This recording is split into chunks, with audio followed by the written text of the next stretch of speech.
One of the aspects of life that's really going to make a difference in our new AI-led world is the depth and knowledge and understanding of your personal brand. What do you actually stand for? You know, people talk about working with people who are values aligned, but what does that mean?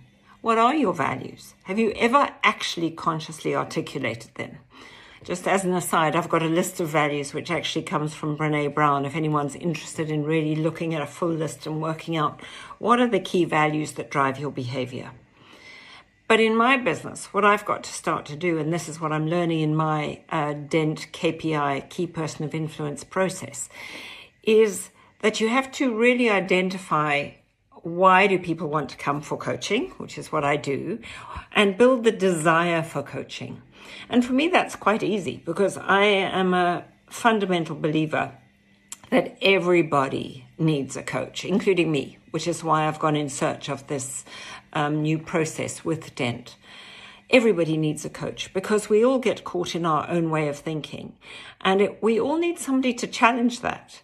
And in fact, I've got quite a funny story of my shortest coaching session ever, where somebody called and said, I really want to change my relationship with my attitude to money. So I said, okay, so let's look at the belief systems that drive your money relationship. What is your belief about money? And she said, rich people are greedy. And I said, really? Are they? And there was this long pregnant pause. And then she said, oh, God, of course they're not. Thanks a lot. Bye. And that taught me such a lot because we get caught up in our belief systems.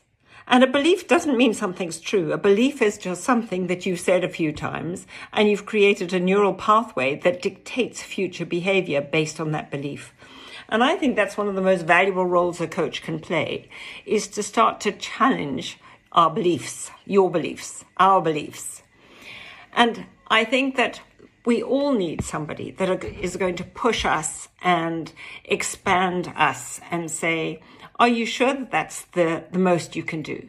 Like, I think we're almost hardwired to stay small and to hold ourselves back because stepping into greatness can feel like such a huge challenge. But that's why I'm on this DENT process, so that I am challenged, so that I can pass all of that knowledge and information on to the leaders that I coach and help them build their personal brands that will survive into this new, wildly electronic age that we're entering.